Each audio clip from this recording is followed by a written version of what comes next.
Hello and welcome to the Wednesday night, morning, evening, afternoon stream, depending on where you are. I'm your streamer, Bryan Bentley. This is the Wednesday 3D modeling stream for CG Spectrum. CG Spectrum, College for the Digital Arts. Go to cgspectrum.com/3D modeling for all your 3D modeling needs. Now, this is a 3D modeling screen, but I wanted to take a character to fruition. If you've been following me the last while, I've been working on this guy, the Cortex Bot. He was originally designed by the guys over at CreatureBox. I have a lot of their art books. You should go check them out. They are amazing. We are moving away from modeling and into look development. Hello, Jono3D. How you doing? So last week I did a quick render of this guy. And just to get his shaders worked out, to get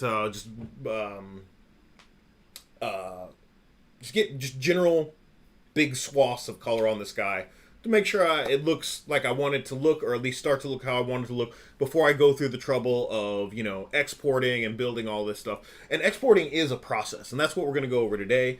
And I'm going to talk about some mildly esoteric stuff. About going from a digital content creation package like Maya or Blender or Houdini or whatever into Substance Painter, because Substance Painter, while it is very powerful, I feel like a lot of people just kind of race to the painting and the masking and all that stuff, and a lot of times some of this really important kind of prep work is missed.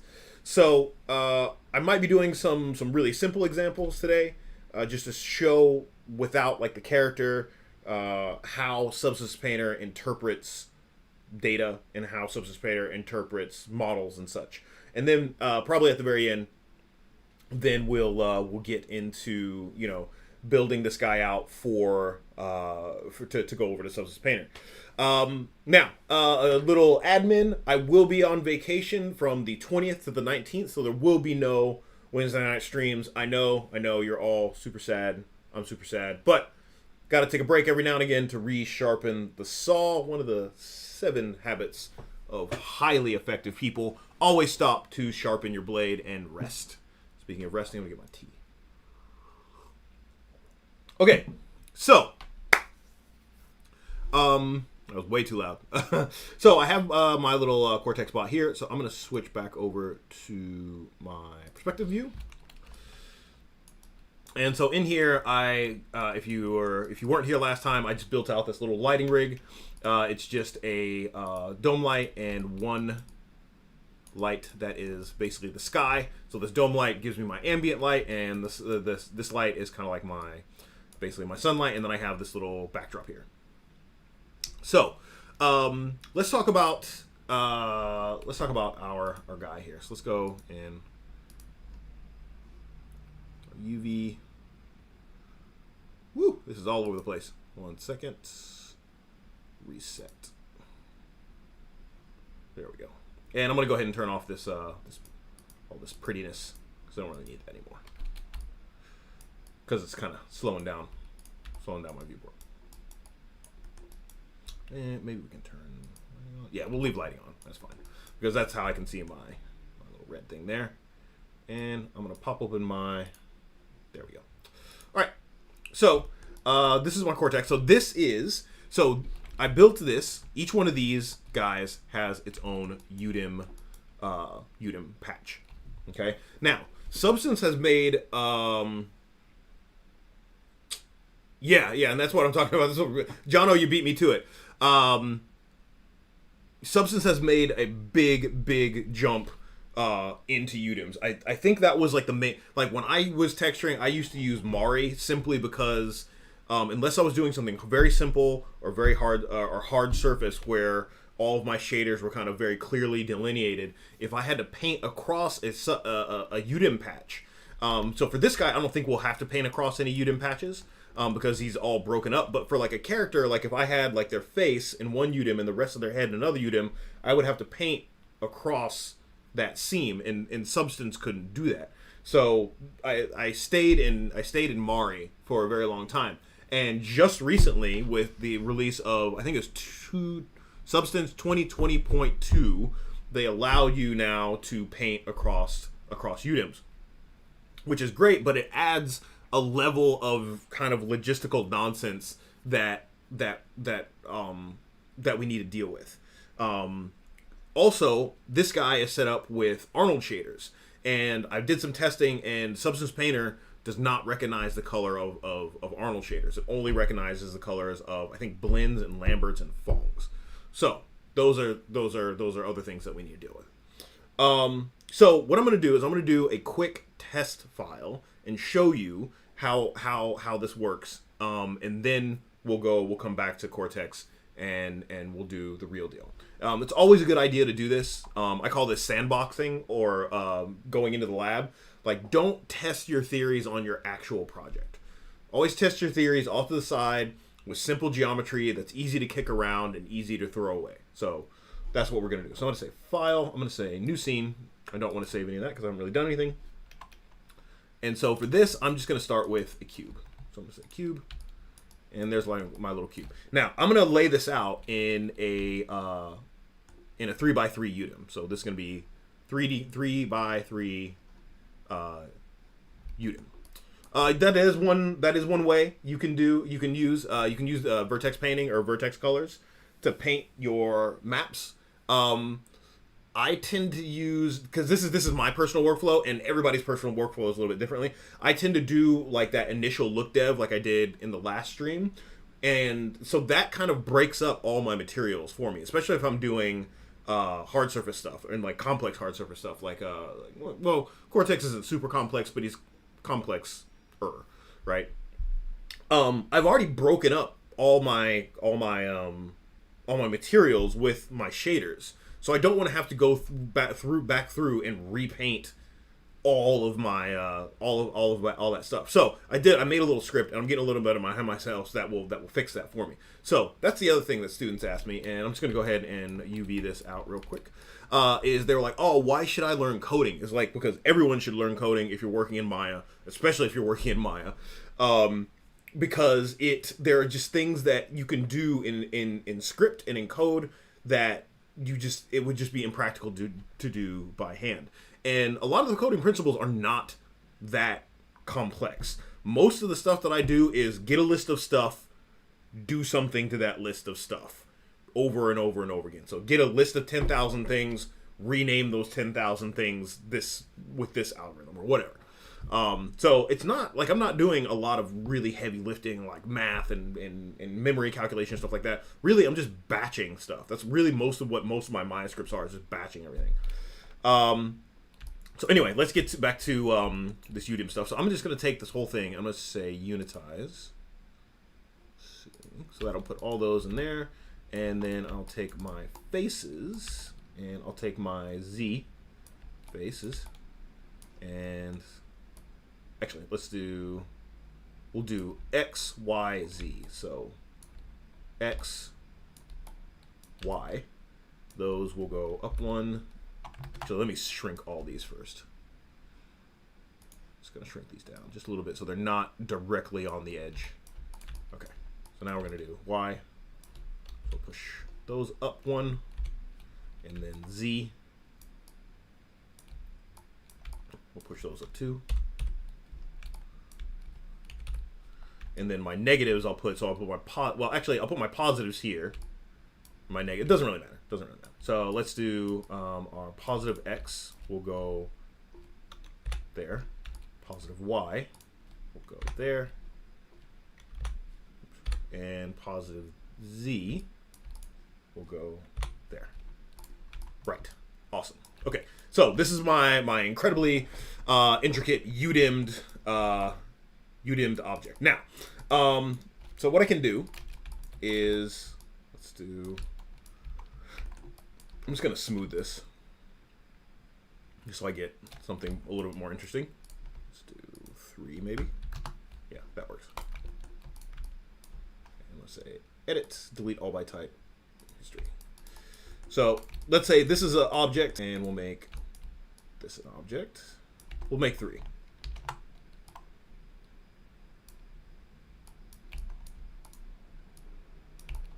Okay. So this one, so I'll scoot this one over, shell, 1, 2, and this one, same thing, 1, 2, 3, 4. Okay. Right. So these are my UDIMs. Now, in Substance, in the new Substance, it's very tricky because there's a couple different ways you can set this up.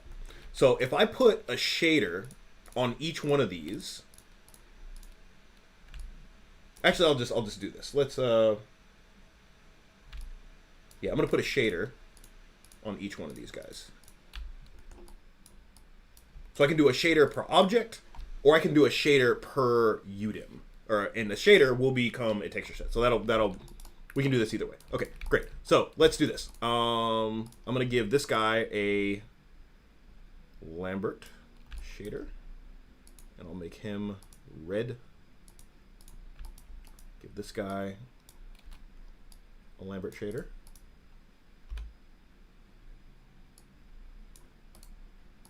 Make him green. A Lambert Shader at yellow. Okay, so this is my high-res object. This is red. This is one material. This is another material, and this is a third material. Now, here's the thing. I found out the hard way when I first started using Substance. You cannot do shader assignments per face.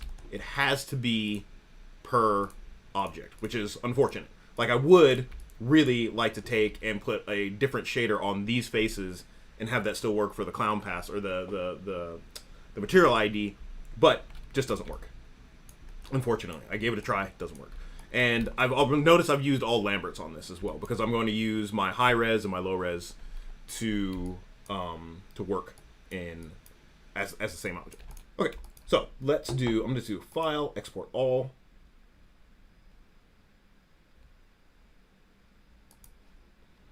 It's going to be an FBX. Let's put these. You can see I've been testing already today. Let's put these in Archive. There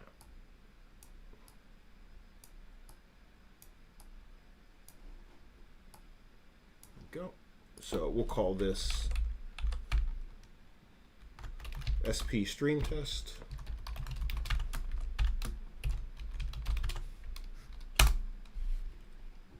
Awesome. Okay, so I'm going to fire up Substance.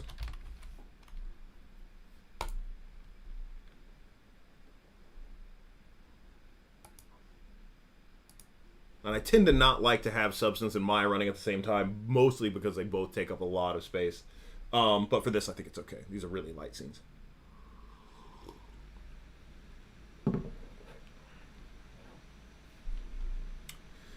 So while this loads, will give me an option.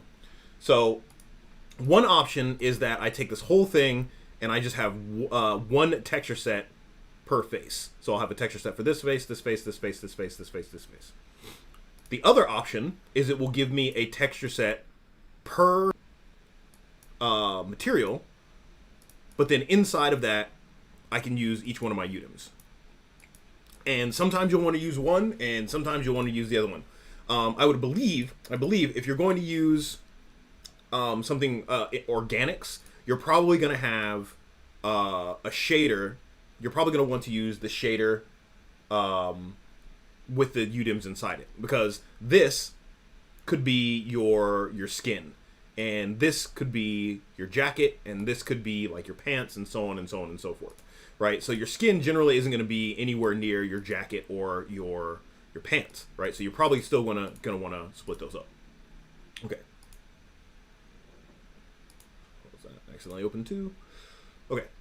So I'm gonna do File, New, and I'm gonna go get that FBX. And most of this doesn't matter. The real thing is that I'm looking at is right here.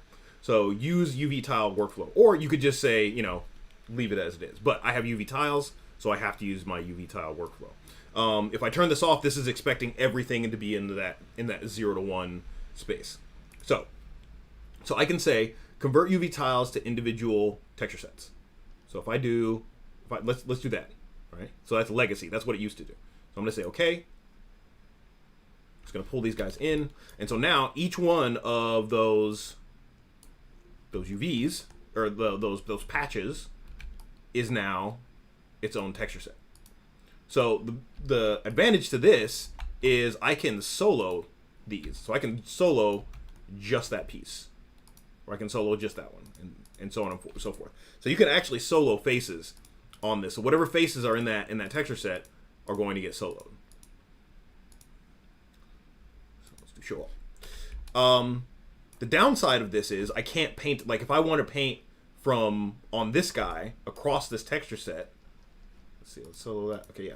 So if I want to paint across this, so let's just make this a bright red.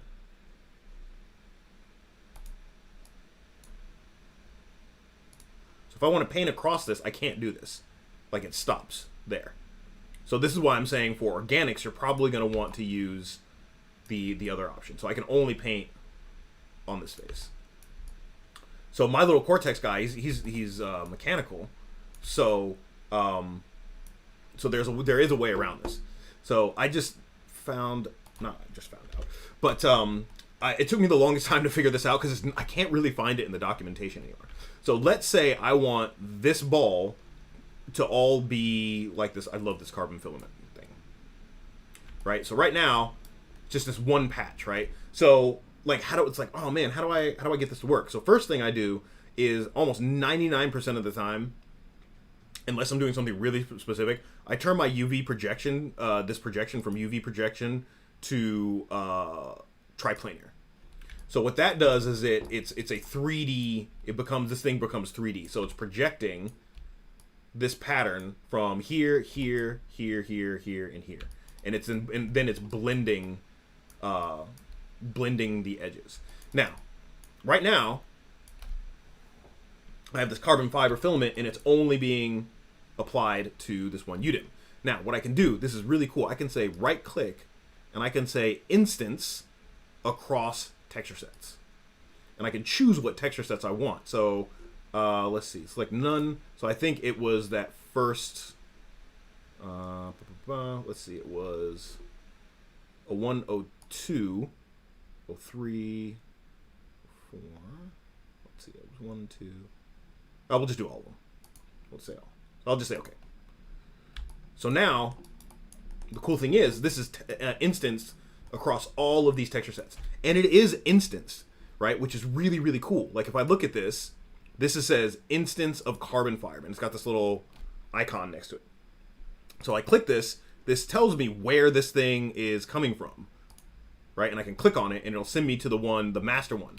So now what I can do is if I change this master one, all the other ones will follow suit.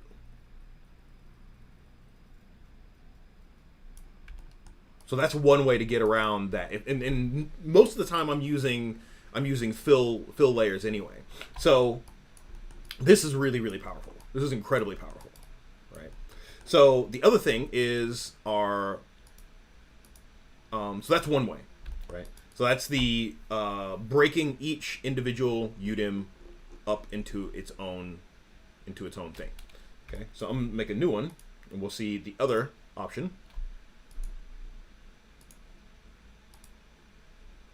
And these things are subtle, but I feel like I just haven't really seen anybody really break this stuff down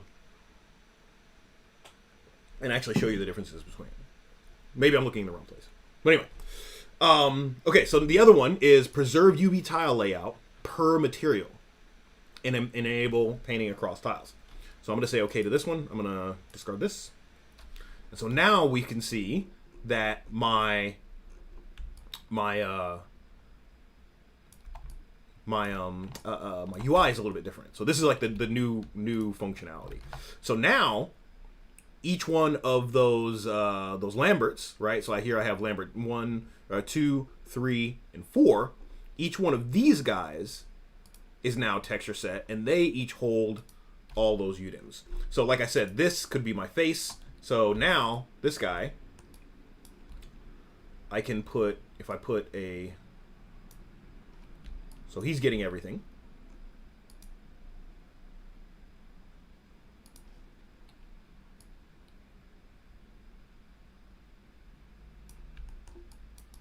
And so now instead of that little kind of layer stack there, let's get rid of this guy. I get this guy. So I can say, hey, which one of these, and this is like a masking operation. So it's like, which one of these UDIMs do you want to contribute to? So I can say, I don't want anything except for that one. And that's the one that it's going to use. So it's really, really flexible, but there's just more layers to deal with now. And you can see also, if I click this now and I right click, I do have instantiate across all tiles. So I can still do that instantiation across all of my tiles. So let's go back to here. Yeah. So let me make a new layer. Yeah. There we go. So it's very strange UI. Like, these don't look like buttons, but they are buttons to go from here and then go back to here. So yeah, so I can still do, but now what I get is if I want to do just a paint layer and I want to paint on this, now I can paint freely across. So if I wanted to put for whatever reason, a smiley face that's right on that seam, you can see there's one eye, there's the other eye. So really, really powerful stuff. Really powerful stuff. Okay, and then I still have my other texture sets that I'm working with. So I think for Cortex, what I'm thinking is I'm really thinking about that glass piece that's on the top of his head. I think I'm gonna do, because I don't really need to paint across. I don't need to paint like freckles that are like, or like pores or whatever that are very that are really detailed and have to perfectly sync on the edge of that UV theme. So I think I'm gonna go with the old school, the legacy way. And then if I want to do world effects, like just like a layer of dust on him, or just like a layer of just overall layer of grime, I'll do that. I'll use the instanced layer approach.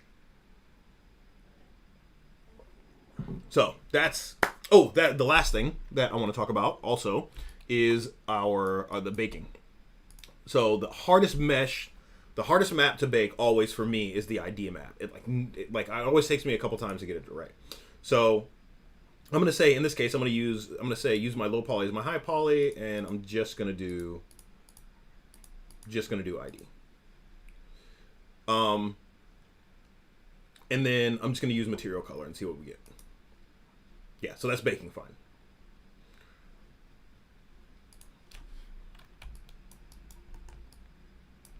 So now if I come in and I look at my ID, right? So that's my ID. Boom, boom, boom. So my ID is only is per shader. If like Jono said, if I did want these particular faces to be separate, I could go in and I could possibly use Vertex Shading, but I tend to not like that because in Maya, Vertex Shading in Houdini is great. It's super easy to slap on and to pull on and pull off. In Maya, Vertex Shading is really hard to get rid of sometimes, so I tend to stay away from it because my base is in Maya. I'm starting to move over to Houdini a little bit more, but my base is still in Maya. All my habits are from Maya. Some of them good, some of them bad. All right, so let's move back to Cortex and get him set up. Now that we have all that cleared up.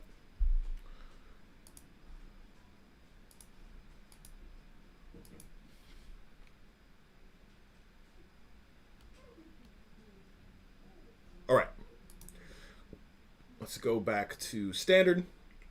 And so now I'm going to do a file save as, and I'm going to move from look dev to 4 paint.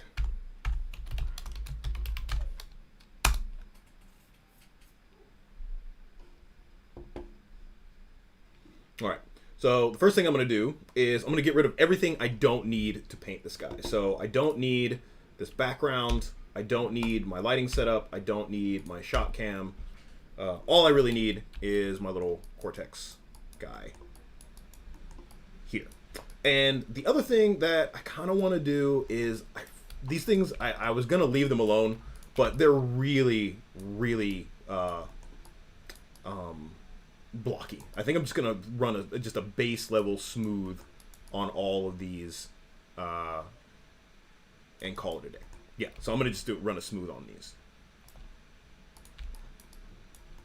Yeah, yeah. I think that fits with the rest of like just kind of like the overall feel of what's going on here. Let's see. Yeah, yeah. So I want one subdivision level.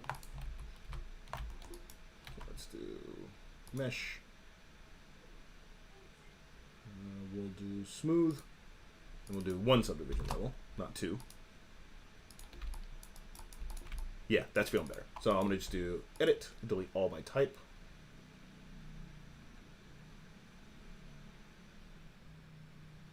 History. Cool. So now that I've done this, I need to re-export. So I'm gonna say file, save as. I need to save that back into my new model. It's one of the joys of working alone. You can make super late changes whenever you want.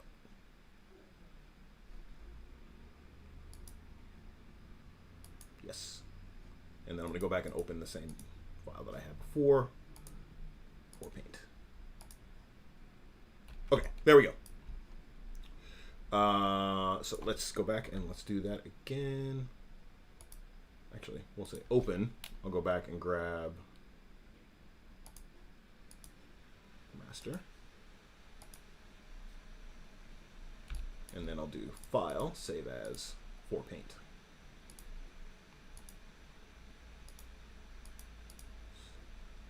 Okay, so Cortex for Paint. Good, awesome.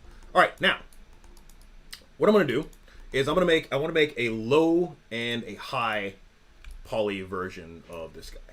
So actually, even for this for Paint, I don't even need my pivots. Okay, because this is only for painting. Okay, so I'm going to take this Cortex and I'm going to duplicate him. Just Control D, bang. Okay, so. And I'm going to hide this one. So this is going to be my low resolution Cortex. So for this guy, I'm just going to take all of this and apply a new material. Actually, I'm just going to do a favorite material. I'm just going to do Lambert.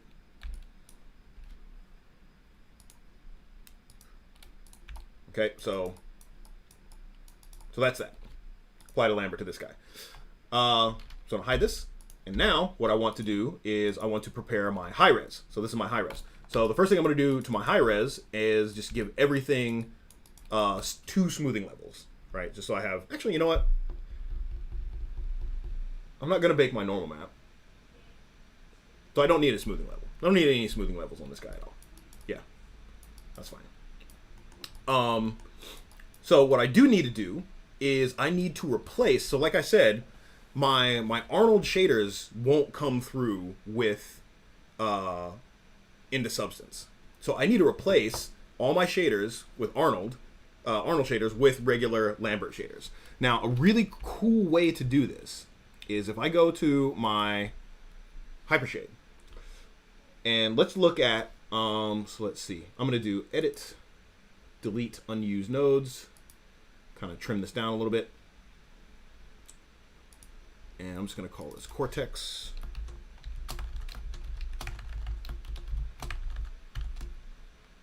Cortex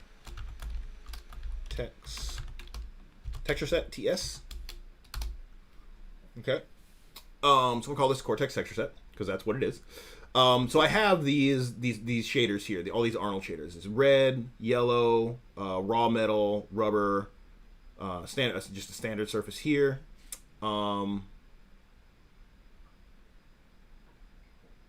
Yeah, so I have all these Arnolds.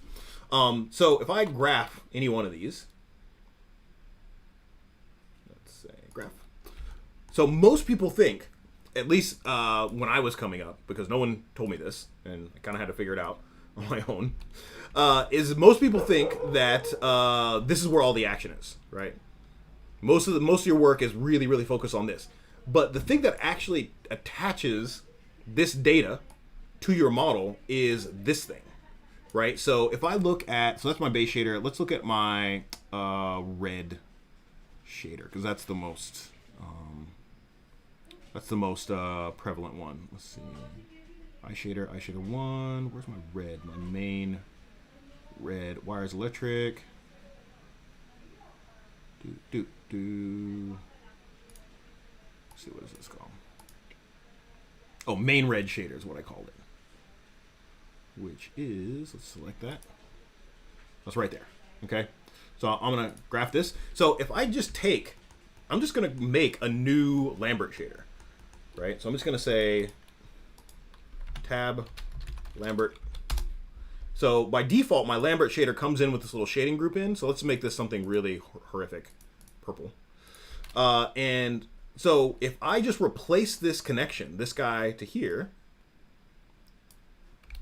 now we have super pink guy, right? So I can swap these out as I need to, and I do this a lot when I'm doing look dev. I'll make like a flat shader and just hook it in. So this is what actually connects to the geometry. It's not this. This is what's telling what faces are connected to what. It's a group. It's called a shading group or shading engine.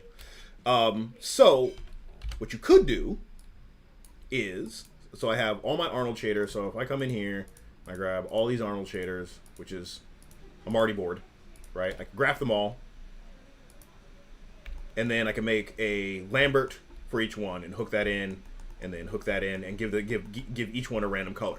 Now, anytime I work in 3D, and I have to do something more than 3 times or 4 times, I think of scripting it, right? Because statistically, anytime you have to do anything more than twice, when you get into 3, 4, 5, 6, 7 times, the probability for human error starts going dot dot dot dot dot dot dot.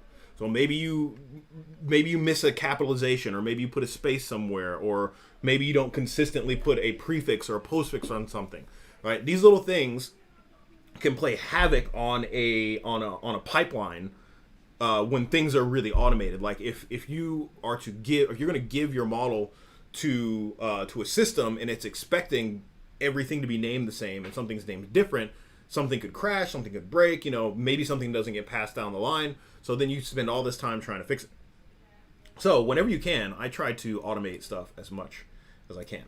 The other thing about this is that in Substance, when I am doing my matching, if I go back to my Bake Mesh maps, there's this handy little match. So if I only want to match my high-res stuff to my low-res stuff, then if I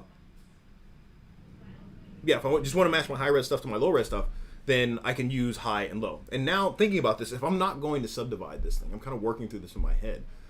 I think I'm just going to treat it like this. I'm just going to have one file, because I don't have any extra high-res detail per se in this. So there's no reason for me to have a separate high-res and low-res other than to show you the process. Okay, yeah, no, it's fine. The process will be exactly the same. So in that case, I don't need this guy, my original one, and I'll just keep this guy around.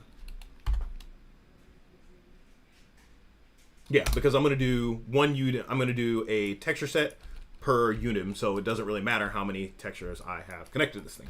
Boom! Yes. Okay, great. So, the first thing I want to do, so, what was I at? Oh, yeah, scripting. So what I want to do is I want to replace all my Arnold shaders with Lambert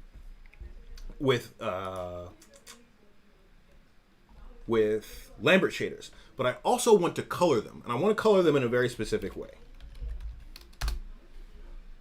Okay. So how I want to color them is I want to place them on the color wheel. So if we go and look at any of these colors here. So let's look at this main red. And I'm going to come up here, and I'm going to double click here. So if we look at our color spectrum. So generally what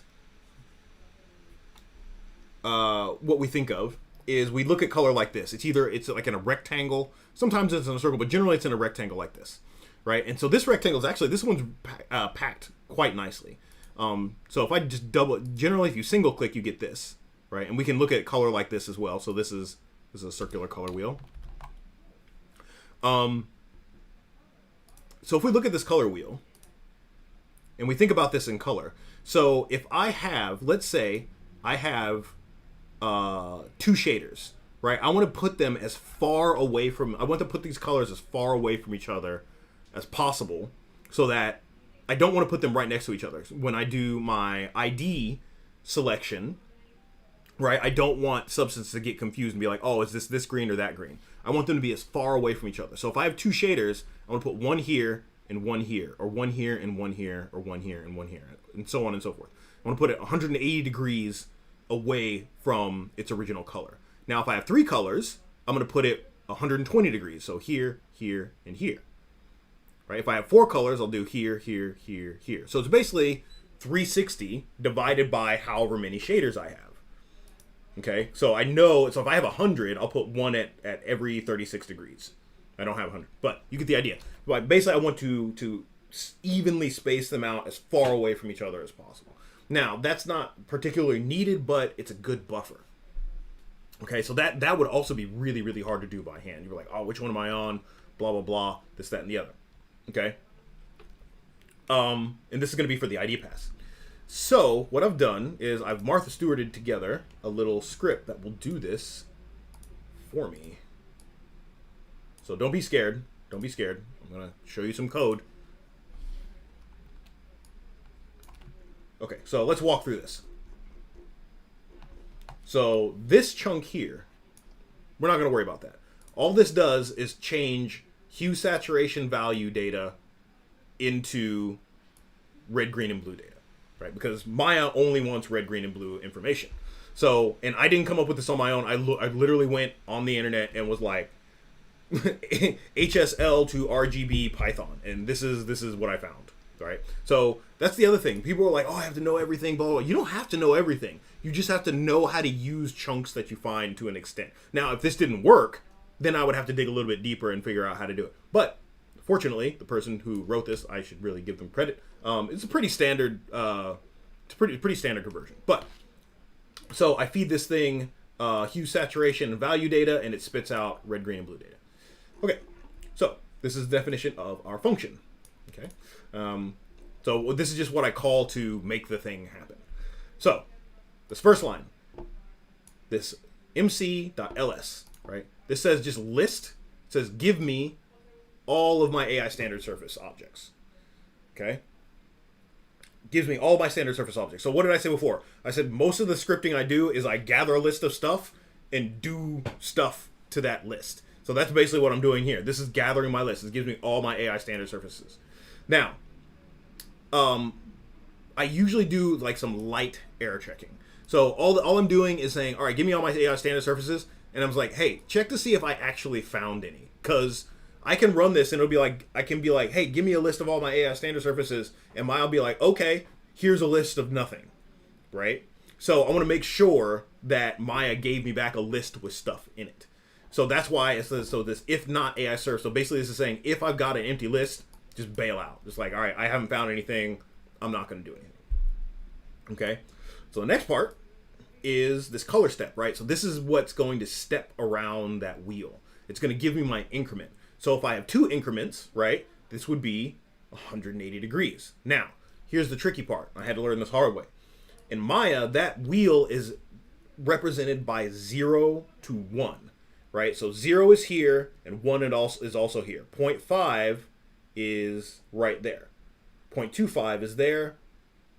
0.75 is there. So instead of 360, it's just 1. So I just take 1 divided by however many nodes that found. So if I have 2, I'm going to get 180, or 0.5. If I have 3, I'm going to get, whatever 1 over 3 is. 4 will be 1 over 4. 5 will be 1 over 5, and so on and so on and so forth. Okay, and then this, I'm going to be making a bunch of new Lambert shaders, so I just want to hold those in a variable.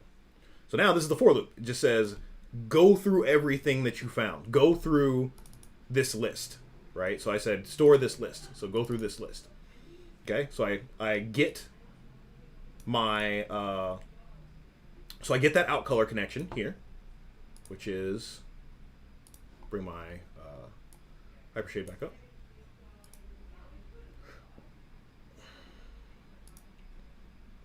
So we do this. Okay, this is the output connection. So the out color goes into my shading network.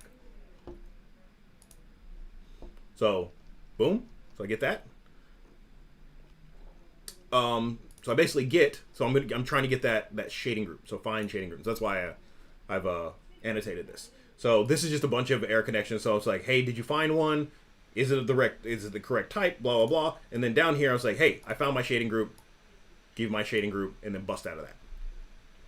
So now the rest of this is super simple, right? So I make a Lambert. So this shading node, I create a Lambert node. And then here, I'm constructing my HSV color. Now, I want my saturation and my value to just be 1. I just want them to be bright as they can be, right? So I'm saying color step, which is my color. So I'm getting that 0, 0.2, 0.3, whatever. That's an HSV. To RGB, so that's giving me back my RGB color. I apply that color to my Lambert. I connect my Lambert to the original surface shader, and then I delete my AI surface. And then I put that node under new nodes. Okay? So Arnold to Lambert. So instead of going through, so that took me, it took me about 5 minutes to explain. It probably took me, I'd say about 20 minutes to code.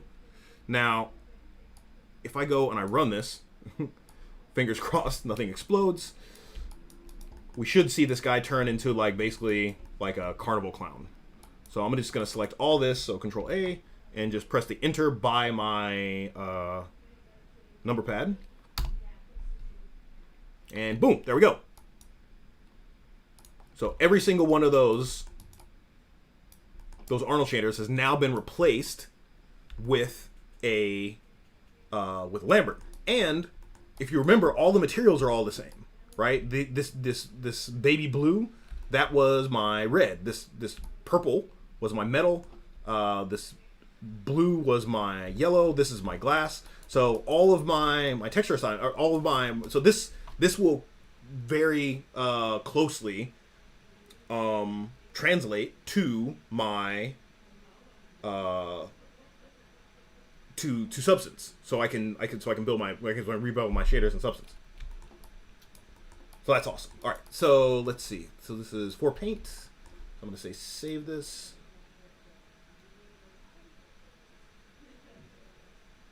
Yeah.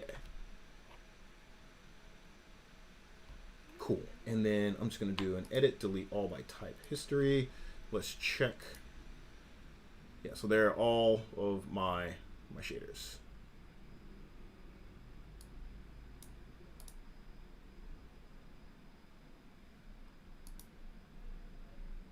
And let's do an edit, delete unused nodes, and we'll save that again.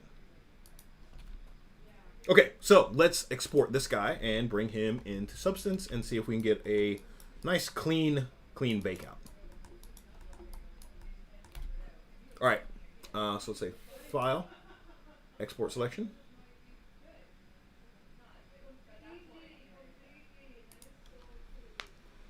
And we're going to call this Cortex for Paint.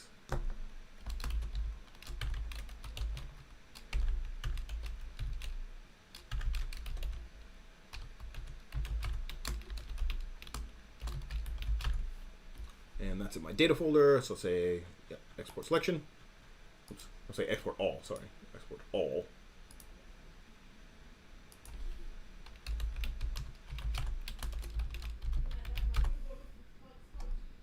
Export all.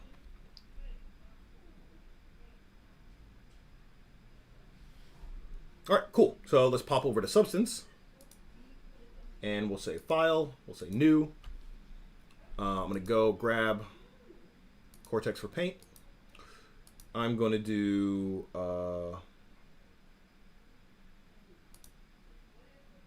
let's do 2K for now. I can always bump this up later. DirectX is fine. And so I'm going to do the convert UV tiles to individual texture sets legacy, like I said before. And we'll say, okay, discard. Okay, so there we go. We got Cortex into Substance. Awesome. Okay, so these are now my texture sets. Fantastic. Great, so let's make sure that this guy will bake the ID map, because that's really, really, really important. So I'm going to say edit, bake mesh maps. I'm going to say use low poly as high poly, because it's, even though we can't see those shader assignments, they're still there. They're still in there because we're using this as a FBX. And so the first thing I'm going to do is I'm just going to check my ID, and I'm going to bake at a really low resolution first, because I want to make sure this works before I crank it up to higher resolutions and possibly waste a bunch of time. The other thing I'm going to do is I'm going to say match, and I'm going to say by mesh name, right? Because there's only one. I have one-to-one mesh names. Okay, so let's say big mesh, big textures.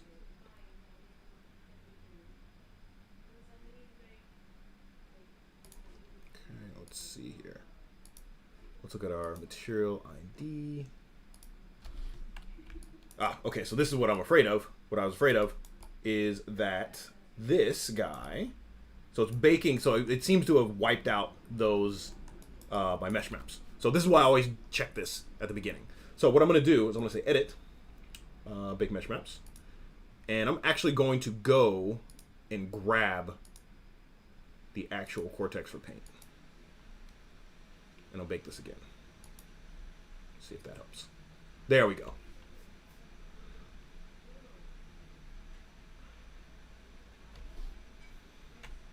Okay, so it seems that when I bring this when I bring this in, it overwrites all my shader assignments and rebuilds them as these UDIM tiles. So good to know.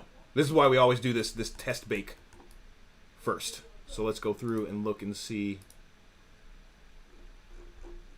Yeah, these all look super clean.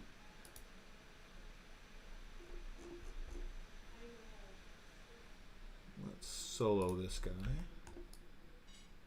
See what we're getting here.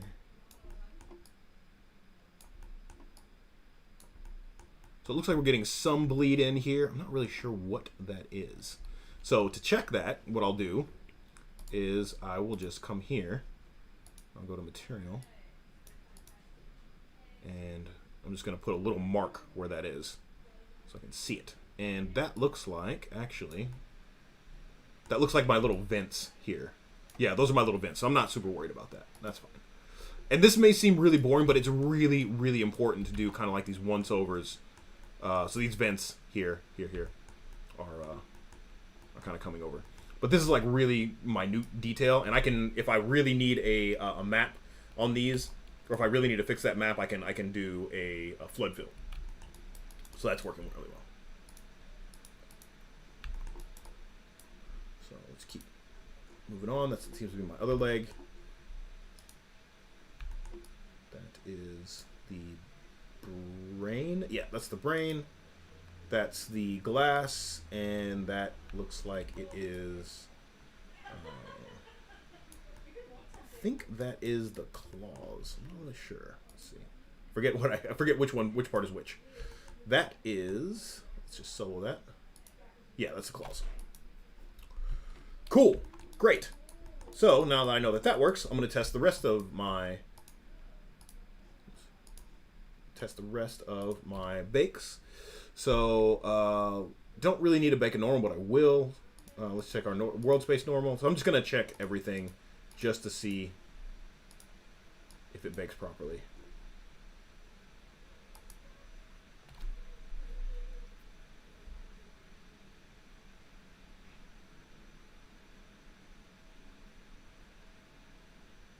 I always love watching this thing fire off. So much fun. And so at this point, this begs the what's the word I'm looking for? The stress that you have to be organized when you're working, right? Because out of all these texture sets, I'm going to spit out a color, a roughness, a height, a normal, maybe an emissive, maybe in probably an opacity or a translucence. So that's, you know, at least 5 or 6 shaders per each one of these guys. So I'm going to be generating a ton of information. And if you are not diligent in your digital hygiene, you will get lost very, very, very, very, very quickly. So that's that. Okay, so this stuff looks like it baked quite well. Let's go look at these. It's my normal. I don't have any normal. World space normal's feeling good. ID's looking real good. Ambient occlusion looking splotchy, but I can fix that with other things. Curvature looking nice. Position super easy. Thickness, this is really cool if you want to do like waxy type stuff. He's a machine, so probably not gonna. I might be able to do a little bit of it here, maybe a little bit here. Right, if you want to do like glowing stuff, the thickness is really nice, right? Because if I want to make this glow, like this whole thing, this already kind of looks like it's glowing, right? This whole thing would be really bright, and this would be kind of dark, right? Because light can't get in there. So thickness is a good one for that. All right. Okay, so let's do, so I know that all my bakes look good, so let's go ahead and bake everything out at a high res. So bake mesh maps, let's go to 2K. And let's see, for my ambient occlusion, let's see, ignore back faces, self-occlusion, linear, occlusion, I want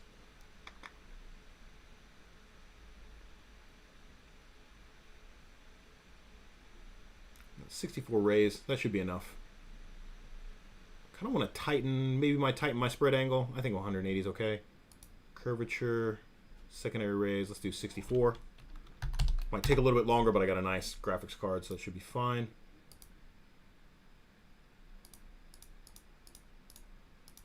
Yeah, so let's let this rip. So bake, selected, textures.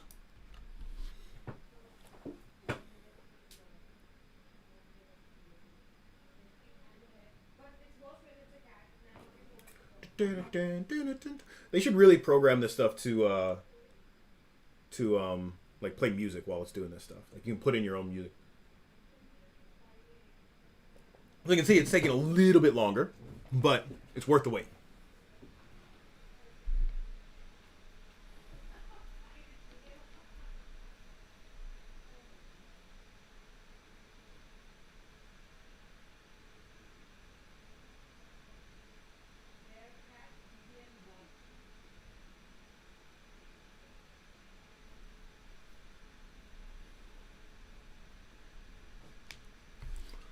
Awesome possum. All right, great. So here we go. Let's solo this. So now we have these really nice maps. Okay, so I'm going to save this. I'm going to go ahead and save this. So file, save, and I'm going to put this in. I'm going to put this in that same group. So let's say. Contract work, spectrum, stream, Palindrone Bot, substance.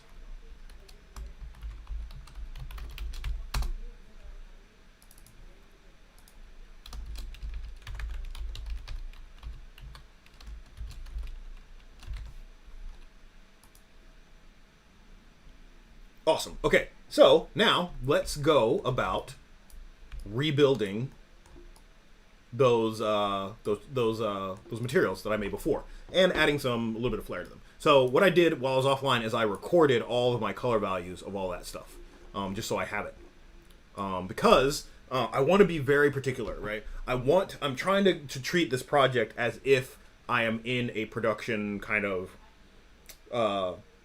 situation. So let's say I gave that render to my supervisor and they're like, all right, great, those colors are great, that breakup is great, you know, go ahead and add the detail, right? I want to have that exact same red that I showed to him, right? Because a lot of like supervisors, like these guys look at color all day long. they can tell if a red isn't exactly the same red as they saw before. I think I'll look at two images, even with lighting and texturing and all this other stuff, they can tell that those two colors are not the same. So I want to keep the same color. So I'm going to do this with fills. And you'll see throughout this project, even when I'm doing organic stuff, when I actually do get back to doing organic stuff, I do most of my work with fills. Almost all of it I do with fills. So I'm going to delete this guy, and I'm going to create a new, actually I'm going to make a new group first. So I'm going to call this Red Shader.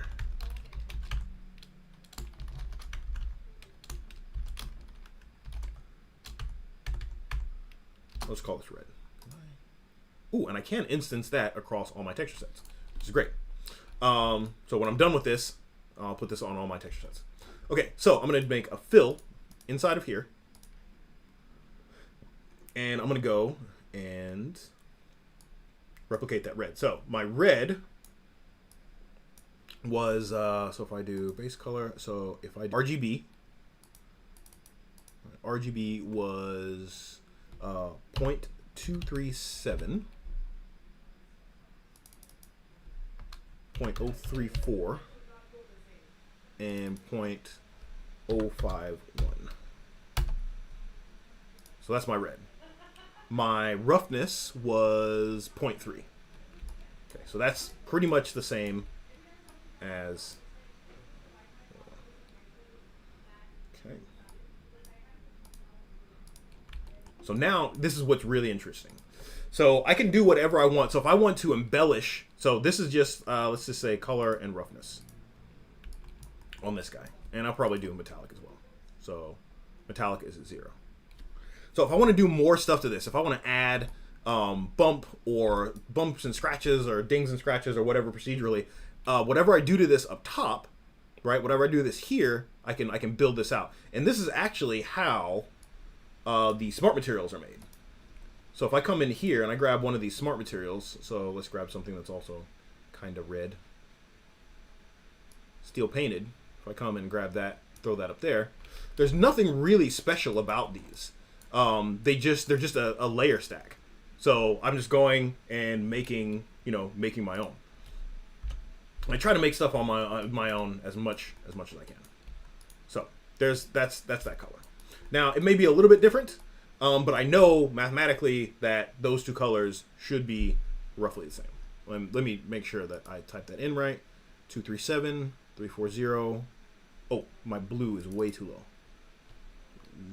0.051. Knew that looked a little bit off. Yeah. Okay. There we go. This is also being influenced a little bit by the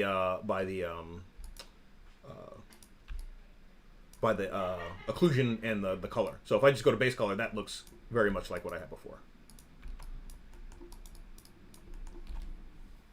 Okay. So now I'm going to mask this off. So I'm treating this. I watched a lot of like model painting and cosplay stuff, building things, and I found that like those ways work really well. So you just start with these bases and you just do washes over stuff. I do very, very little painting until the very, very end when I start to do details and decals and stuff. I do very little painting because when you work procedurally like this, you can keep changing things over and over and over again, which is great. Okay, so that's my red. I'm going to add a black mask to this, so it just wipes the whole thing out. And then underneath this mask, I'm going to say add color selection. So I'm going to click this guy. Actually, nope.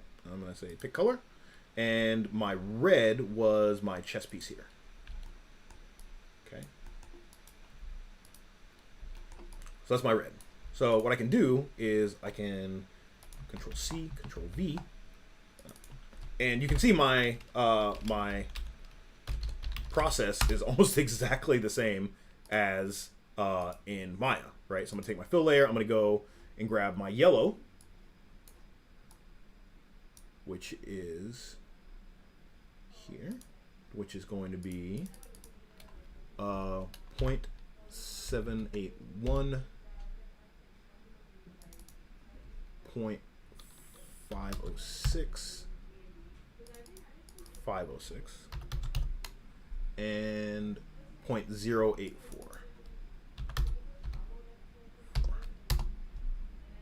Right, there's my yellow.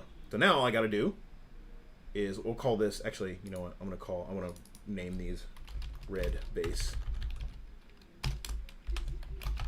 And I'll call this yellow base. Remember to name your layers. I know when you're working and you're just trying to get stuff done, it's so easy to not name your layers. You need to name your layers because you will have hundreds of these. So I'm going to get rid of this guy. I'm going to say pick color. And my yellow was there. Yeah. Okay. So just moving along. Oh, my yellow roughness was also 0.3. So let's go to metal. So we'll duplicate, Control C. Control C, Control V. We'll call this metal.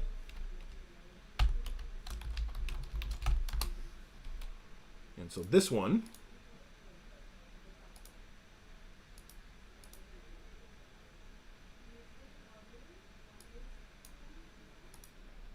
is going to be my metal base.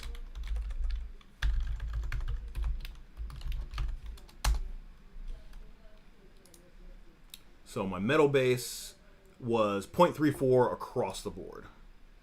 So what I'll do is I'll just bring this over and pull this down to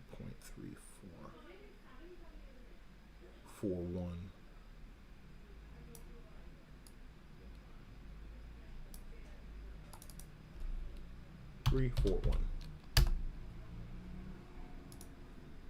Okay, and then let's see. My roughness was 0.528. 528. And my metalness, I think, was 1. So there's that metal. And this is the beauty about the PBR shading system, is it's unified. Like most, if not all, modern renderers, be it this viewport or iRay or Maya or Mantra or RenderMan or Arnold, they tend to follow suit. So you can get predictable results from system to system to system to system. So let's go and we'll grab color selection. Let's delete that. Pick a color.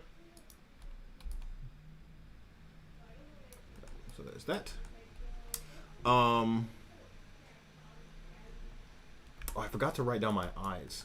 Do I still have those? I'll have to look up. I'll have to look up what the eyes are. I forget what I did to them. And that's why I do save as. Okay.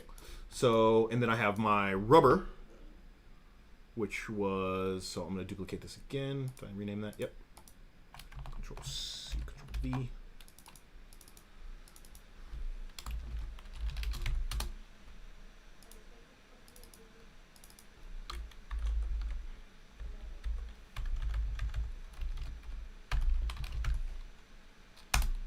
Base. My rubber is 0.02, so 0.02. It's quite dark. My roughness is 0.44, 7, and yeah. So that's my rubber. So we're gonna grab this selection, pick color. And my eyes are only, these shaders are only on this guy. So this set, so I can just go back and build those again. So what I'll do is I'll just go ahead and build them, and then I'll match them up to what I had with the rest of them. So I'm trying to get my big swaths. I know there's rubber almost everywhere. I know there's yellow almost everywhere. I know there's metal almost everywhere. Okay. So let's do, I'll duplicate this again, and I'll call this outer eye.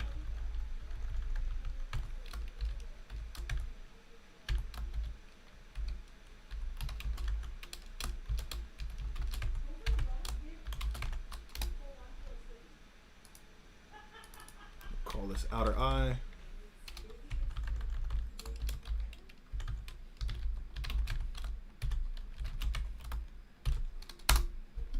Okay, so I'll just make this, this is non-metallic, and I'll just give it like a random color. And like I said, I'll go back and figure out what color I wanted that to be originally. So let's see. Yeah, that's my outer eye. Uniform color, roughness. We'll just put that at back to point 3. And we'll plug that in. So same thing. So this is really monotonous, I know, but I want to show you the process. That's that, and then my outer eye, and then my inner eye. So I'm going to duplicate this one more time. Control C, Control V. It's called inner eye.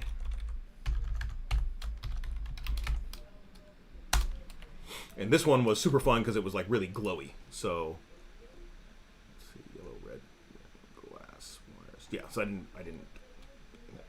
So let's see, outer eye base. So uniform color, roughness. Let's put our roughness quite low because I want this to be shiny. It's not metallic. Now for this one, I need emission, right? Because I don't have any emission on here. And actually, I'm glad this is this here because I'm going to need emission for the wires as well. And I'm actually going to put emission on all of these because it'll save me some trouble later. Even though, yeah. So I'm going to say texture settings, and let's see, where is that? I'm going to say add a channel, and I'm going to say emissive. Okay. So I'm going to go back to my layers. And the unfortunate thing is, I'm probably going to have to turn on emissive for all these guys and make them black. Yeah. Turn on emissive. Because it's kind of like bringing candy to lunch. You got to bring enough for everybody.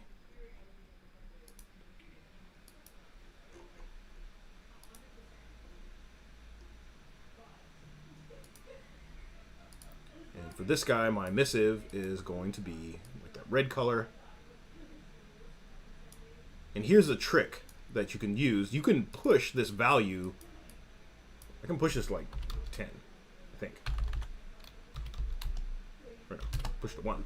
I'll have to do it. I'll put the emissive intensity in the settings. So this guy needs to go pick color and right there. Oh, I did that too. This is. Yeah, inner eye, inner eye.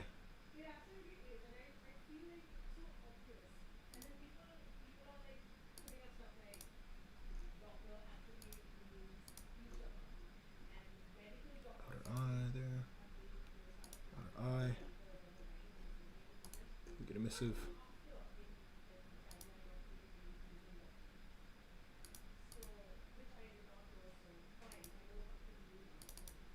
And this is going to be inner eye.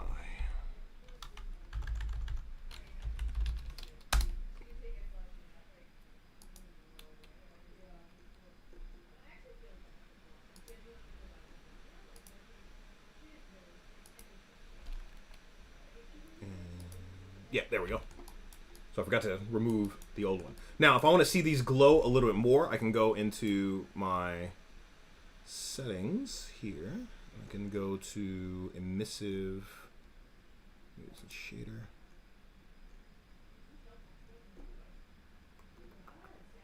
Emissive intensity. If I bring this up, I'm going to get that. Now, I'm not getting that bloom that I had before. So, and I think most of my emissive was at like a 10. So we'll put that there. Right, so I'm going to save this.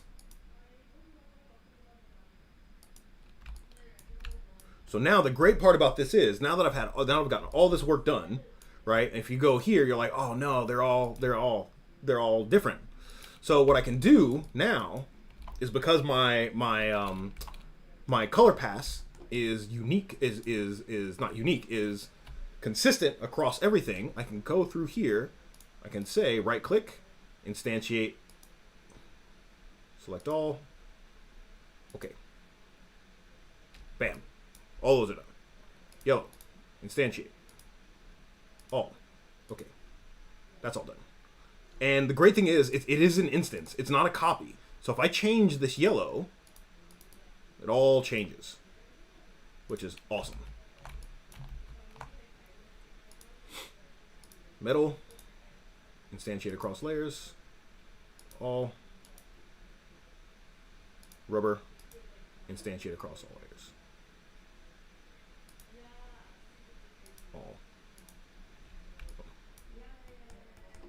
So now I just have to deal with the ones that are special. So I'll deal with my glass. My glass I'll deal with on its own.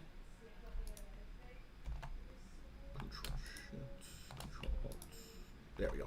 So if you control and alt and right click, it'll take you to the part that you want. So if I solo this, that's just my glass. So I'm actually just gonna hide that. So for my brain and my wires, I'm gonna have to do something a little bit different. So I'm gonna control alt, right click, and that should take me to my brain. So for my brain, I don't have any of. Actually, I think I might have some of that. Let's solo this. Yeah, no, I don't have anything in there. So my brain, I'm not using any of this stuff. So I can actually just delete all that stuff. And so this will be just on its own. So once again, you work big to specific. So my brain is, I'm going to do another fill. And I think I did remember this one. Let's see. My brain there. So I think my brain, I did, most of that color comes from the subsurface. So I don't think I'm going to get into subsurface right now in Substance because, you know, it's complicated. But what I am going to do is I'm just going to go ahead and I did write down the subsurface color and I'll use that for now. So I'm going to do another group. I'll call this brain.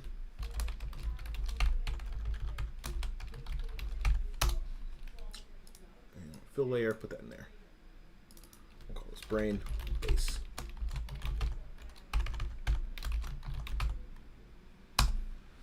So the color for that was 402. 8 and 199.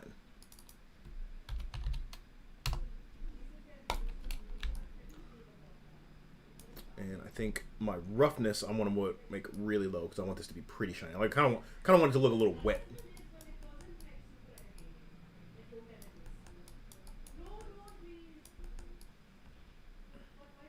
Yeah. And then my wires, I'm gonna duplicate this, Control D, and then once again I need a emissive for this guy. Emissive.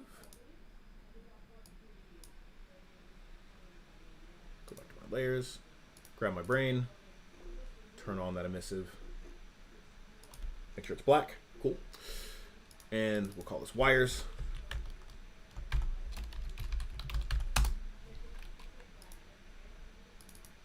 Base.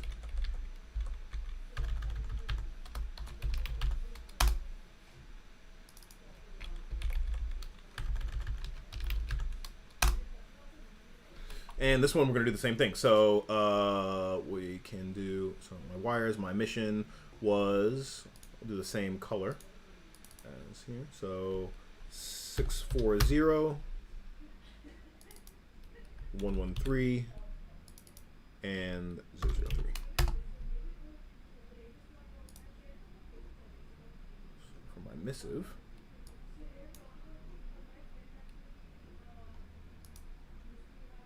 let's see, I don't need normal, don't need metallic, don't need height.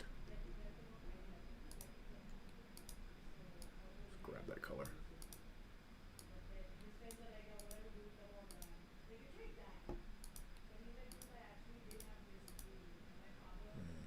I'm going to make this the same color, so 640, 113, and 003. Right. So my brain. Let's hide this. I'm going to do black mask, color selection. Color that. So wires, black mask, color selection, pick color.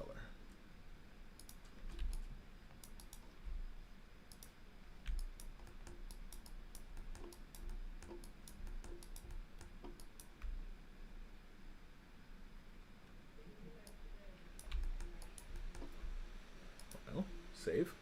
So now we're pretty much back to base, which is great. So now I can start to, except for the glass, I'll deal with the glass separately on its own, because that's going to need some special work. The brain is also probably going to need a little bit of work on its own. If I go and look at the brain, actually, let's go back and look at this. I want to see what my thickness looks like for this. I could get a little bit of variation in there if I push it. If I push it a little bit. Not too bad. Not too bad. Okay.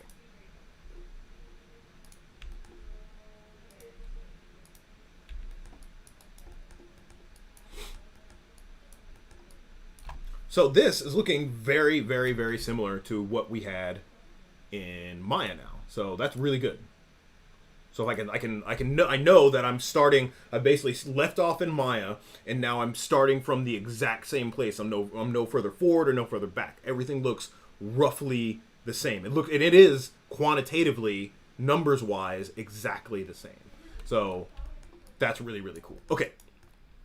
All right. So I'm going to take the last little bits and start adding on to these, adding some variation and interest to these materials. So I'm going to go back to 001 and do this, because this one has most of the materials I need.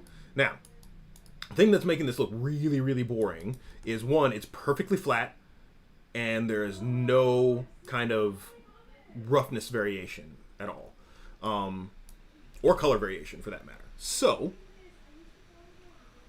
let's go and do that. So I'm going to do, let's go to 001. So this is rubber instance, metal instance. Looks like I have double instance. I'm instancing on top of my instancing. Okay. All right, so let's look at my red. And so what I want to do is, the first thing I'm going to do is I'm going to add a little bit of color and roughness variation. So let's see, how do I want to do this? Let's do this. I'm going to do let's see if this will work. I want to use what's called pass-through layers. Now, this would be like adjustment layers in Photoshop, right? They just affect everything that's underneath them. But they work a little strange in Substance, and I'm a little off on them. So let's work through this. So I'm going to make a new layer. I'm going to make a new fill layer. Actually, don't want a new fill or a new paint. I'm going to do a new fill layer. Okay. And I'm going to set this to pass through.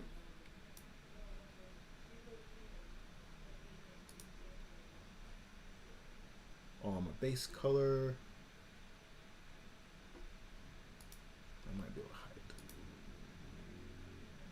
So what I'm going to do is I'm going to right click on this. I'm going to say add filter. I want my filter to only work on my color. And I want this layer to only be color as well. It should be passed through. Great.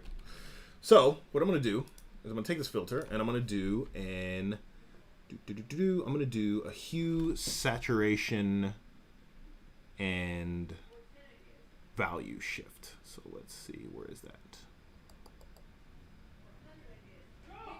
Flow, gradients. Bevel, blur, direction, where is it? Color correct, color balance. Where is the HSV?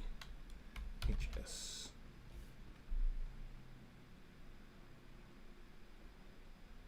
Just so.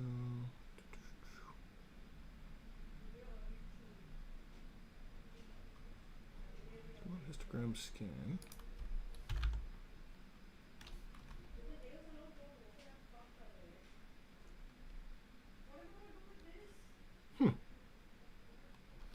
I do not know where that went. All right, so we'll do it the hard way. We'll do it the hard way. Okay, so what I'm going to do is I'm going to Control-C, Control-V, and I'm going to just change I'm just going to shift this guy a little bit. So I'm just going to, let's shift his saturation. I want the same hue and the same value. I just want to drop its saturation just a little bit. Okay, and then I'm also going to take its roughness and I'm going to make it just a little bit more shiny. So just a variation. So I'm going to call this red base 2. All right. So I'm going to add, once again, add a black mask. And so I'm just going to add a noise to this mask. So I'm going to say add fill. So there's my fill. And then my fill is going to be like a grunge. So let's go look at our grunges. And I want something that doesn't have a super lot of contrast in it. I just want, and nothing that's really descript. I'm looking for something very subtle.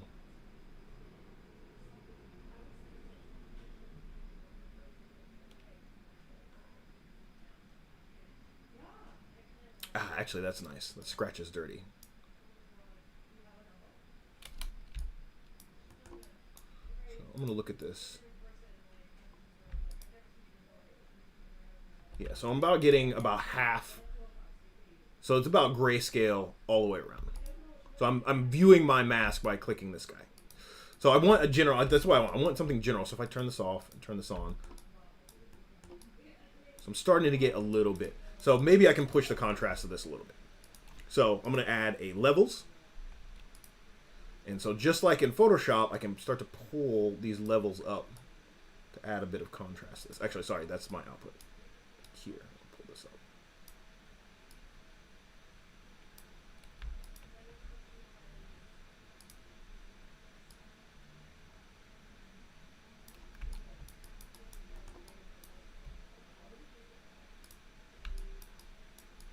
There we go. So I'm getting a little bit of that, just a little bit of that scratchy, kind of desaturated color. Now, if I push this a little bit further, we'll really be able to see it.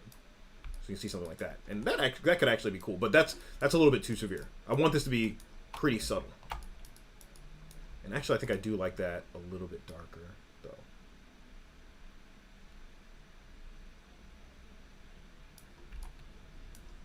And then this fill as well, I want to be triplanar. So 3D projection, triplanar. So I'm not getting any UV seams.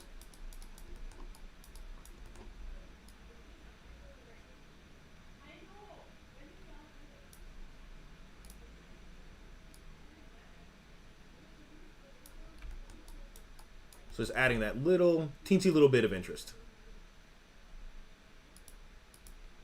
Okay, so that's my second one. So actually, maybe.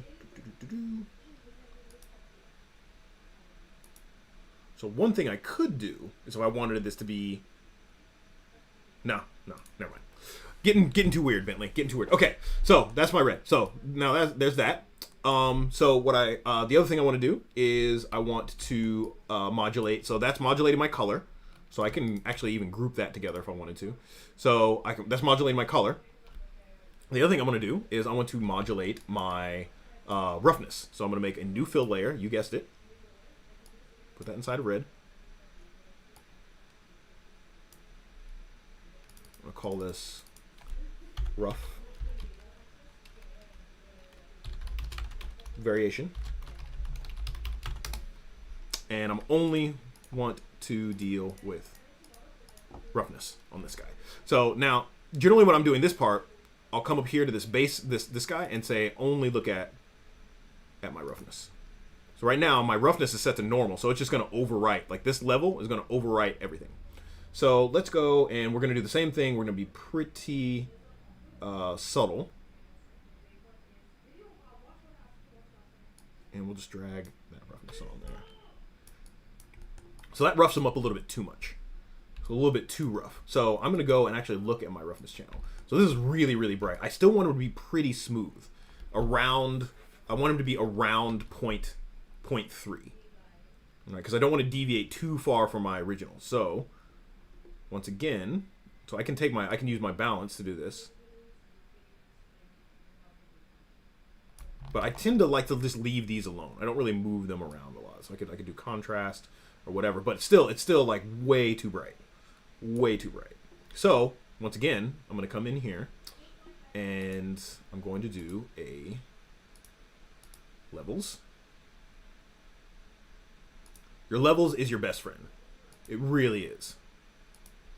And I'm going to say the highest this thing can spit out is, let's say, 0.4. And the lowest it can spit out is, let's say, 0.2. So now, like, I'm close. I can even push this a little bit. Yeah. So now I'm still close. I'm still in the realm of this. It's even still feels it feels a little bit too dark now. I'm in the realm of this, but I just have a little bit of that breakup in there.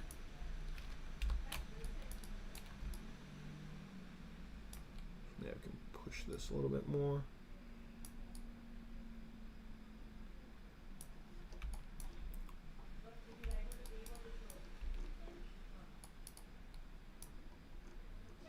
So if we go from that, add a little bit of color variation, add a little bit of roughness variation, and it's feeling much better. And then the last thing I generally do is I deal with my height information. So I'm going to do another fill layer, only height.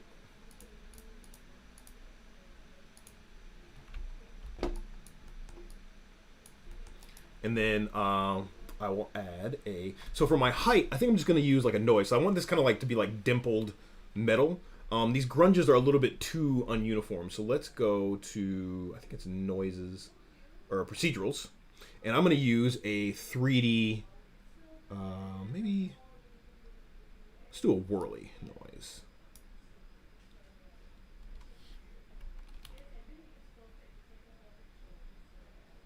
And so let's look at our height. So the 3D noises are very strange because they're pretty new. Now I need my 3D noise. I need this scale to be 1 so that I can actually see it. So right now, there we go. So we control our scale of our 3D noise actually inside of the noise. So if I do noise parameters, so here's where I control my scale. So let's put this super high.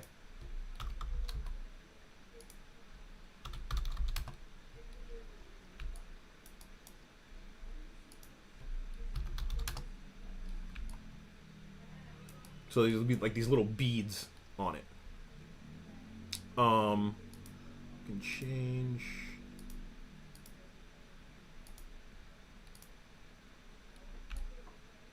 So I kind of like that, but I'm gonna keep with Euclidean, and it's more like a cell noise.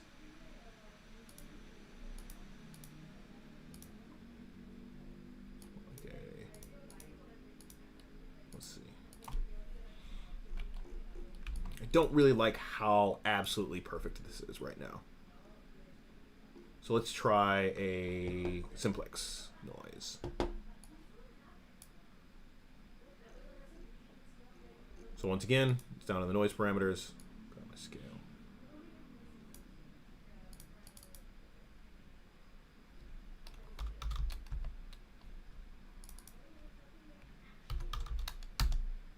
Yeah, that's what I want. So it's probably going to be really, really noisy, right? Because this is 0 and this is 1. So if I go back to M, it's going to be way, way too much. So I need to pull this down. So once again, so I'm going to call this height.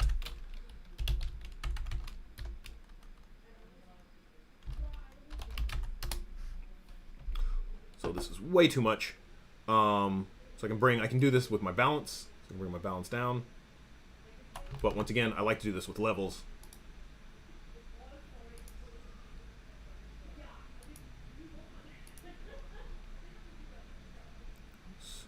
Say that let's bring my highest it can go up is going to be very, very low.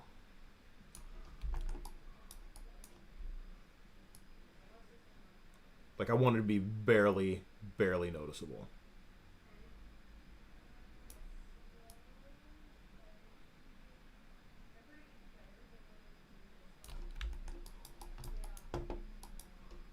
That might even be too much. Let's do 0.025.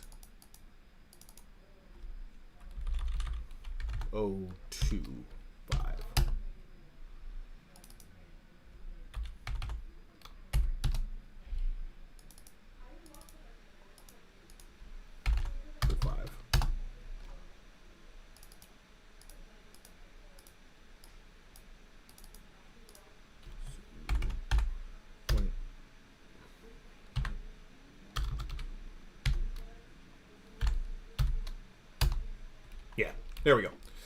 So I got a little bit of that breakup. So these subtleties are what really, really make materials look not CG. Maybe that's a little bit. Push this a little bit further. Yeah.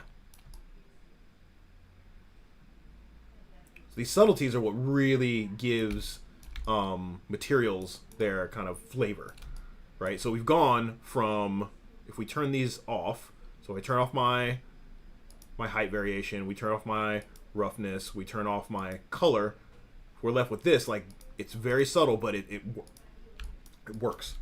Okay.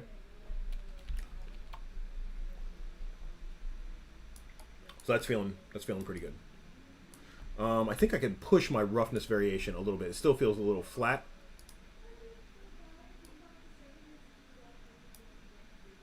So if I pull these together, I should get...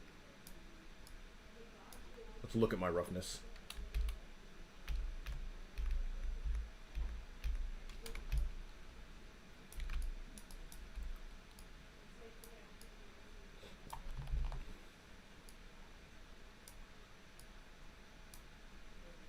So if I start to pull this in, I should get a little bit more variation.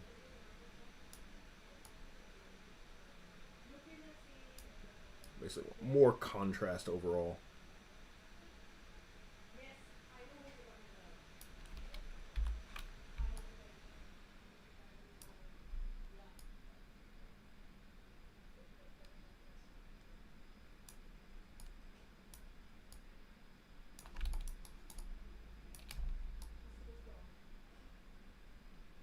Yeah, it's looking good.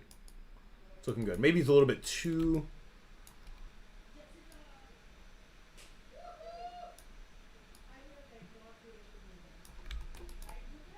Great.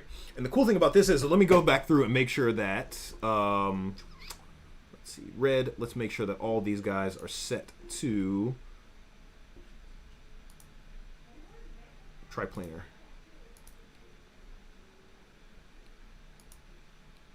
Triplanar.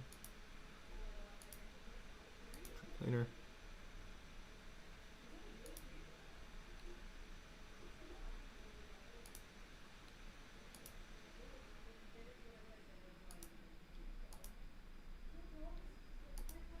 I wish there was a way that I could set my my defaults to be triplanar. So that looks great. So let's show everything. And now, because those are all instances, I'm getting consistent variation across the entire object, which is super duper dope.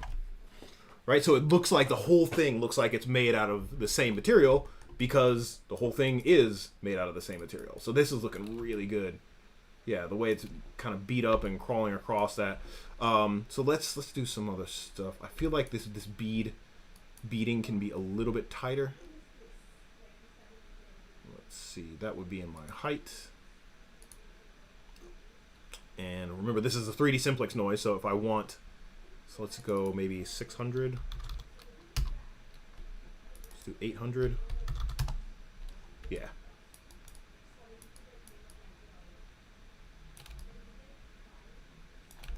Yeah, and I haven't, like, this is not detailing, right? This is just building, this is just generally building just this material so that it looks good.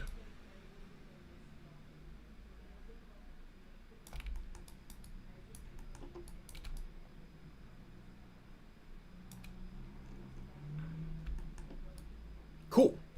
So, what I can do now is, except for my, actually, I'm going to take all of this. And I'm going to copy it, and I'm going to paste it into my yellow.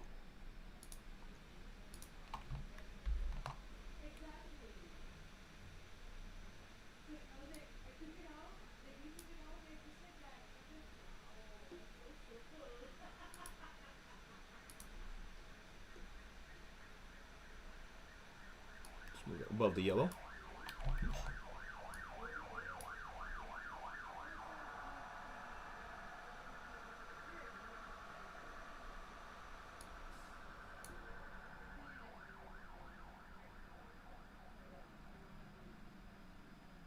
So there's my yellow. So let's turn everything off. Actually, shouldn't be seeing my yellow.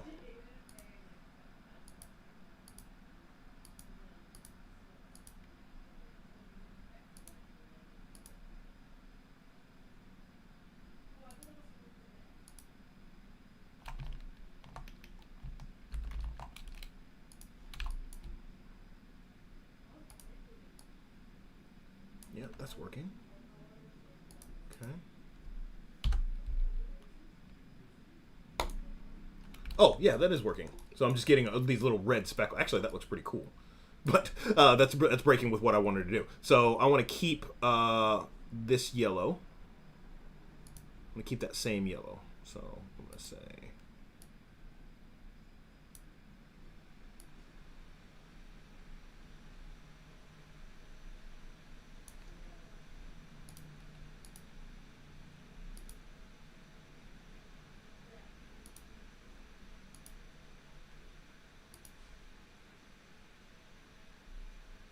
So that was 101.892.78. Actually, maybe I can do this.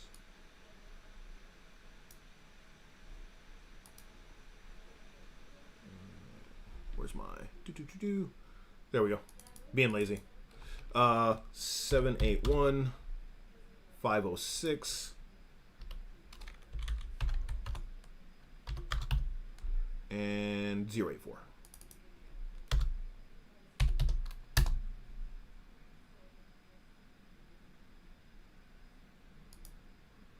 Let's see, 187, 506.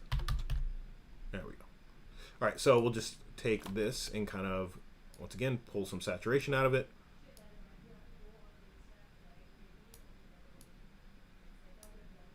Actually, I'll push some saturation into it. Cool. There we go. And so now, if I take my roughness variation, I get the same roughness variation. Take the same height, get the same height variation in here.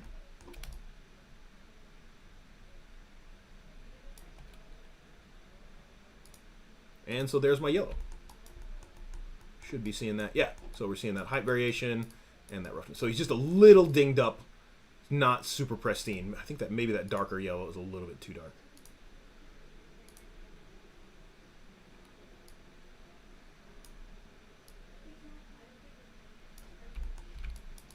So just a few little scratches on him just to give him some color, or some character.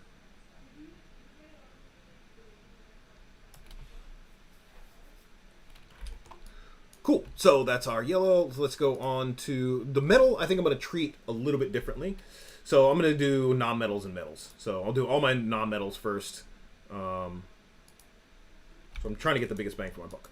So for my rubber, actually, because rubber is so kind of generic, I'm going to steal something from my materials. I know it's a big no-no, but let's see.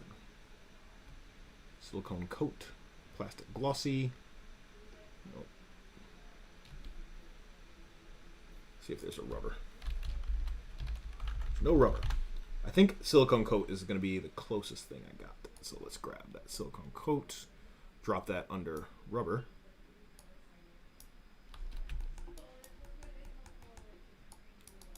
So it's a little bit too dusty, but I like the kind of the breakup.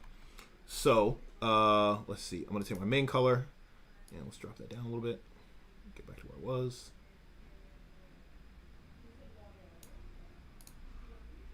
Roughness. What did I have my rubber at? 0.447.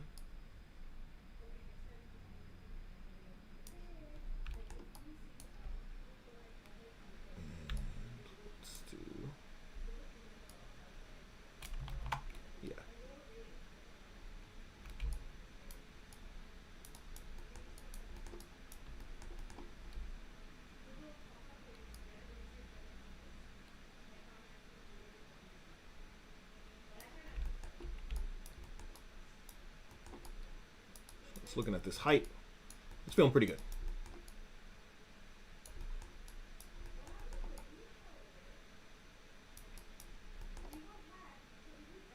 So I'm going to be adding more like normal details to these. Once again, I'm just trying to get my overall look to everything.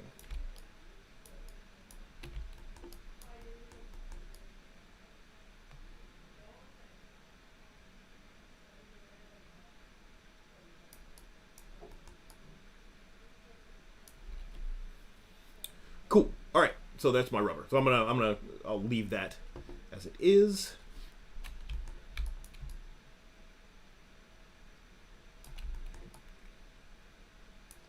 And then let's go to our metal. I'm going to do roughly the same thing for the metal. Now, we got about 15 minutes left, so let me just try to get this the pass-through working. So, in my metal, let's drop this onto here, and we'll set this to, yeah, pass-through. And then I'll do a generator.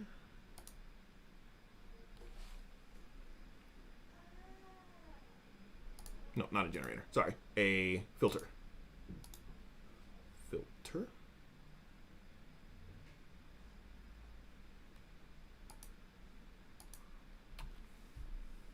And let's do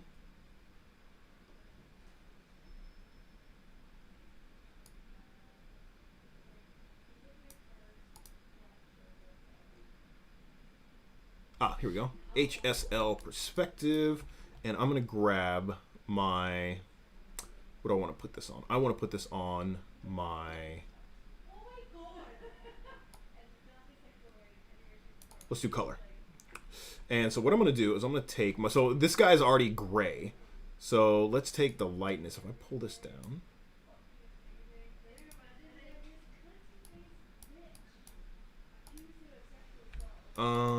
Man, why isn't this working? Pass through. Should grab that stuff.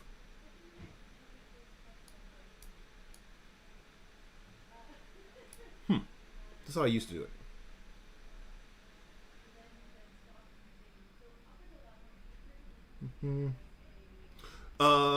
Oh yeah, nice. There are rubbers under the smart material. I don't like to use smart materials. Like if I'm gonna do that, I want to build it myself because I'm stubborn.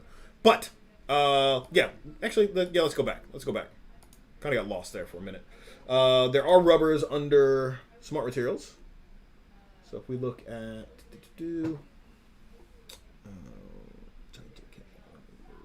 plastic rubber, so I can put that under here, and I can also get those type of things. So that's pretty good. And you can mix and match these, right? This is just its own thing. I can put, so I could take the silicone coat.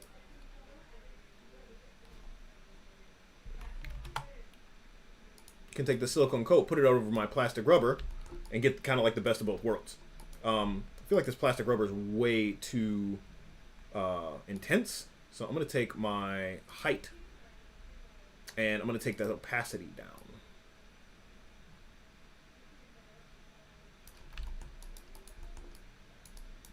Actually, that's kind of nice. It's a good base. It's a good base. And that instantiation, man, that it's beautiful, right? Like it's because I'm changing this one thing, and oh,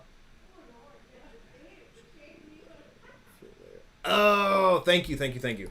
I was so used to layers. That instantiation is beautiful. Like it just brings everything out. So apparently you can't use filled layers. You have to use a regular layer for your for the pass-through stuff. So I haven't done a lot of, like I said, I'm the modeling director, so I don't really get a chance to get into really deep into Substance Designer, Substance Painter, which is why I love doing this stream for you guys. So where was I? I was at metal, and let's get rid of that. So apparently I just need a regular layer. Set that to pass through. Ah, that makes sense because a regular layer doesn't have any data in it per se. So add filter, and should be Hsl, and I should. So this should. Let's see. It's my metal base color. So if I take and do this guy, Hsl perspective, lightness.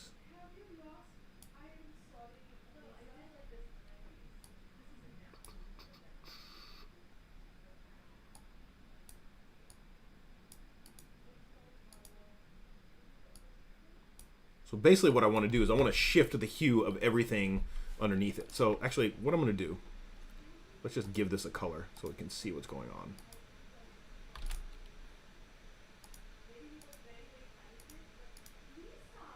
And pass through. There we go. That's what I want. Great. So let's go back.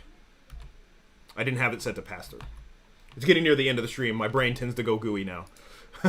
So what I can do is, so what I did down here was very destructive, right? Like if I wanted to change the color of these, right, I have to change the color of both of these objects. So up here with my Hsl. So let's say I want some darker pieces of metal and some brighter pieces of metal. So I'm going to grid my Hsl perspective. My hue doesn't really matter, but my lightness, so I can bring this down.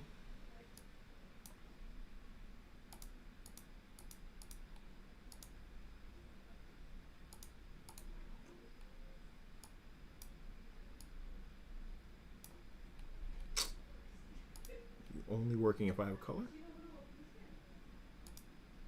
Oh, they got put back to normal. So pass through. There we go. Haha.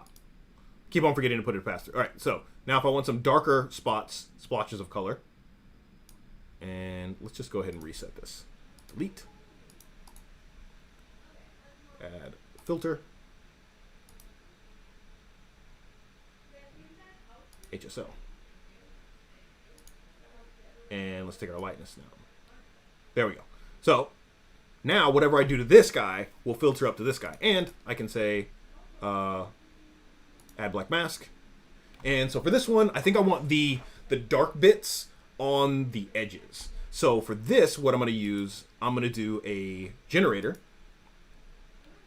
And then I will do a mask builder editor. Sorry. The editor is the new hotness.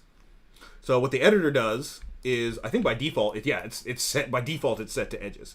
So I can push this a little bit more. So I can either do this in the mask builder or I can do it with levels, and I can kind of do both. So this thing is huge, and I'll get into it more in the coming streams. But by default, I want curvature. So I want my curvature all the way up, and I'm going to use my curvature control. So I want to be. Let's see. Let's pull these down. Don't want any medium. Yeah, there we go. So I want this pretty tight. And basically just want to get rid of those middle parts. Yeah, there we go. And I'll pull up my contrast.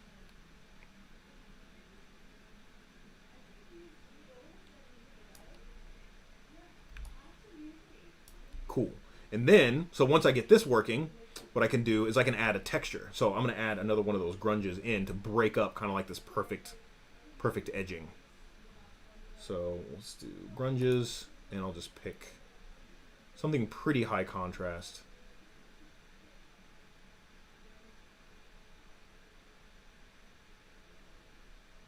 Yeah, that feels good.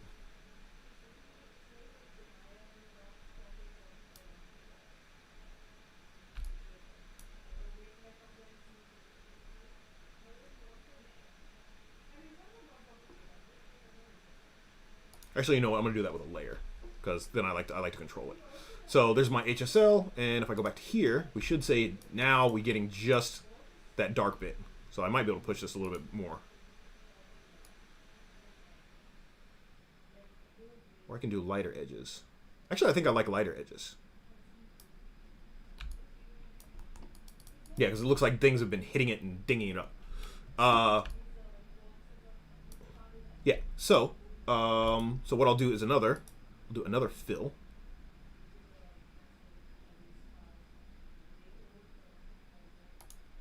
And so now what I can do is I'll put the fill here. Let's see. Oh, I'm running out of room. Where was I? So this is my fill. I'm going to use this grunge on my fill. So let's look at my mask here. So if I turn that fill off, that's my mask. If I turn my fill on, that's that guy. So what I'll do is I will grab grunge, chuck it in there, and I'll set this guy to multiply. So basically, we can see that now it's breaking up that edge, which is really nice. So let's pull our balance up, let's pull our contrast up. Really want to break up those edges in there. And generally what I'll do is if I'm doing something, if I'm actually going to get this a little close to this guy, I'll layer like four or five grunges on top of this thing. And it also depends on how beat up you want him to look. I want him to have like a nice used but not abused look overall.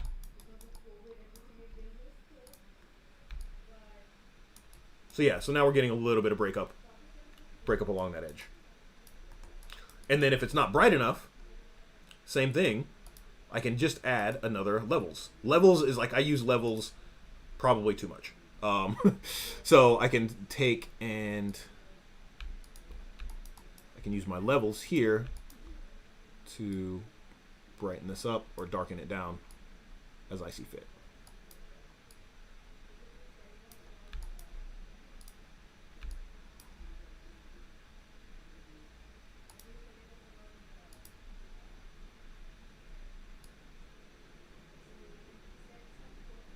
And once again, because this is instantiated, oh man, this is looking really good here. It's looking really nice. Boom, boom, boom. It's getting that edging in there. Like this is almost looking oxidized now. It's very nice. So it's getting, these parts are getting most of it because they're very curved. It's like this perfectly round bit, and these are like nice and flat. So that's kind of like a happy little accident there.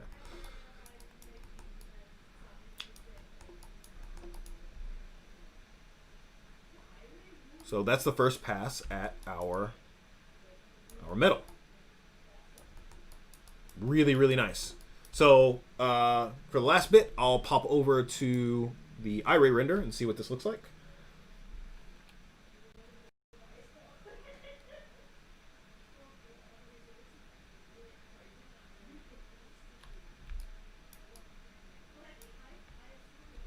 Yeah, so not too bad. So a little bit of detailing, right? We're back to close to where we were with the my renders. We're almost exactly where we were there. So now we're primed to start doing the really fun stuff. So over the break, once again, I will be on vacation from the 20th to the 2nd of January. So over the break, I will work on this and I will give an overview of all the stuff I've done during break. For this guy, he's still got a super long way to go. These are just like early days, just getting everything in. I really want to get to the really fun stuff where you can like start to put on bolts and decals and all that stuff. But you have to be patient. You have to get there. So this is a good point to stop. And so have happy holidays to all you guys. Happy New Year, and I'll see you in the new year, hopefully with Cortex nice and detailed and worked out. And I'll take you through all the steps that I took to get him there. All right. Well, thanks for joining. As always, you can go to cgspectrum.com/3D modeling to check out all of our modeling and texturing workflows and classes. And if you have any questions, feel free to reach out to us at any time. Thank you for coming and watching the stream. And I will see you guys in the next one. Peace.